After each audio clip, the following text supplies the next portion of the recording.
வணக்கம். தமிழகத்தின் காலை நேர பிரதான செய்திகளோடு இணைந்து கொள்ளும் நான் மதுஸ்ரீ மகேந்திரன்.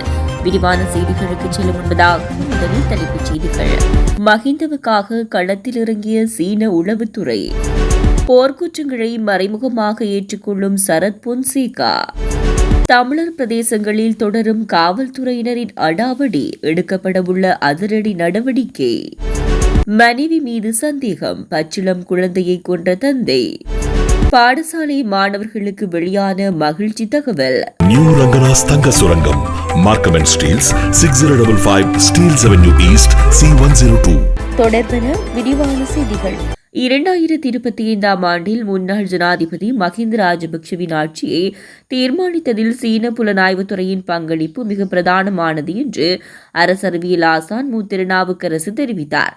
தற்போதைய அரசாங்கம் ஆட்சிக்கு வருவதற்கு முன்னர் ஊழலில் ஈடுபட்டவர்கள், குறிப்பாக மஹிந்த ராஜபக்ஷ குடும்பத்தை கைது செய்வோம் என குறிப்பிட்டிருந்தது.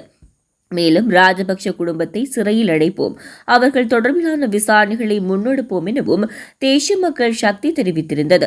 இந்த நிலையில் சீனாவுக்கு இலங்கையில் கால் பதித்ததற்கு பிரதான காரணமாக இருந்தது மஹிந்த ராஜபக்சவின் அரசியல் வரவு என மு. திருநாவுக்கரசு குறிப்பிட்டார். இதற்கிடையில் ஜனாதிபதி அனுரகுமார திசாநாயக்க சீனாவுடன் ஒரு நல்ல நட்புறவை பேணி வருகிறார்.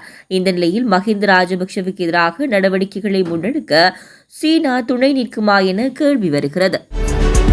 மனித உரிமைகள் மீறப்பட்டிருந்தால் ராணுவத்தினருக்கு எதிராக சட்டம் பிரயோகிக்கப்பட வேண்டும் என பீல்ட் மார்ஷல் சரத் பொன்சேகா தெரிவித்துள்ளார். பிரித்தானியாவில் தடை விதிக்கப்பட்ட 2 பேர் தொடர்பில் தானும் நாடாளுமன்றத்தில் விமர்சித்ததாக பொன்சேகா கூறியுள்ளார்.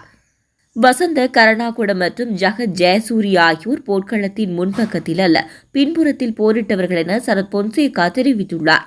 போர்க்களத்தில் பின்புற பகுதியில் ஏதேனும் தவறு நடந்திருந்தால் அது குறித்து விசாரிக்கப்பட வேண்டும் எனவும், ஜகத் ஜெயசூரிய ராணுவ தளபதியாக பணியாற்றிய போது அவர் மீதான விசாரணைகள் முன்னெடுக்கப்பட்டதாகவும் அவர் சுட்டிக்காட்டினார்.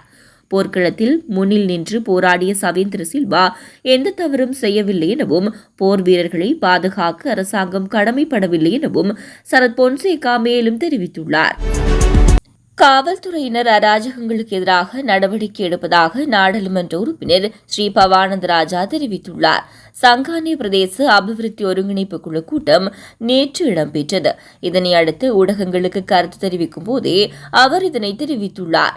இதன்போது ஊடகவியலாளர்கள் அண்மை காலமாக காவல்துறையினர் அடாவடிகள் அதிகரித்துள்ளன. கடந்த சில தினங்களுக்கு முன்னர் கூட காவல்துறையினர் நெல்லியடையில் ஒரு வீட்டுக்கு சென்று அடாவடியில் ஈடுபடுகின்ற காணொளி வெளியாகியிருந்தது. இதற்கு நீங்கள் என்ன நடவடிக்கை எடுக்கின்றீர்கள் என கேள்வி எழுப்பியிருந்தனர். இதற்கு பதிலளித்த நாடாளுமன்ற உறுப்பினர், காவல்துறையினருக்கு போதிய அறிவுறுத்தல்கள் வழங்கப்பட்டுள்ளன. இருந்தாலும் காவல்துறையினர் சில இடங்களில் தாங்கள் நினைத்தபடிதான் நடந்து கொண்டிருக்கின்றனர். அவர்களது செயற்பாடுகள் பிழையாக இருந்தால் அந்த காவல்துறையினருக்கு எதிராக சட்ட நடவடிக்கை எடுப்போம் என அவர் தெரிவித்துள்ளார். மனைவி மீது ஏற்பட்ட சந்தேகத்தால் 2.5 வயது பெண் குழந்தையை கழுத்தை நெரித்து கொலை செய்த கொடூர தந்தை கைது செய்யப்பட்டுள்ளார். சென்னை மண்ணடி லிங்கிசெட்டி தெரு பகுதியில் அக்ரம் ஜாவித் என்பவர் தனது மனைவி மற்றும் ஒரு பெண் குழந்தையுடன் வசித்து வந்த நிலையில் தொடர்ச்சியாக கணவனுக்கும் மனைவிக்கும் அடிக்கடி தகராறு ஏற்பட்டு வந்துள்ளது.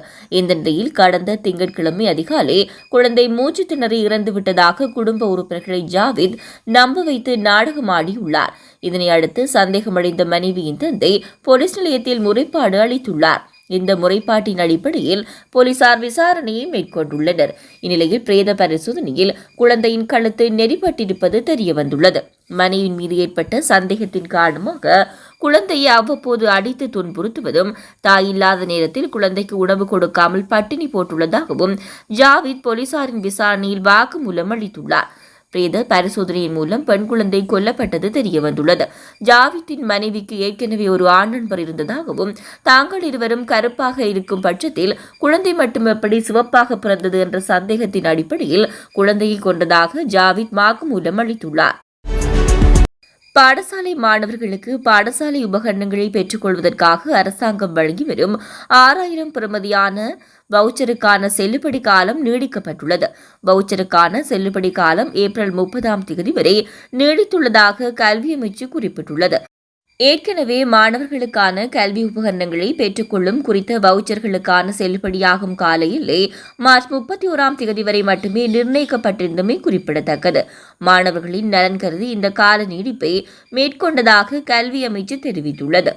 இத்துடன் தமிழாரத்தின் காலை நேர பிரதான செய்திகள் நிறைவடைகின்றன.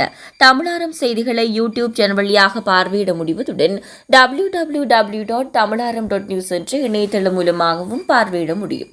தொடர்ந்தும் தமிழாரம் செய்திகளோடு இணைந்திருங்கள். வணக்கம். SS Brothers Trends Grand Opening and Mega Sale. Canada மண்ணில் தமிழர்களின் மத்தியில் ஆண்களின் நவநாகரிக ஆடைகளின் தெரிவாக 8/2/2025 அன்று இம்மாதம் சனிக்கிழமை மார்னிங் சைட் அவென்யூ யூனிட் 9 கோலாகலமாக திறந்து வைக்கப்பட இருக்கின்றது SS Brothers Trends.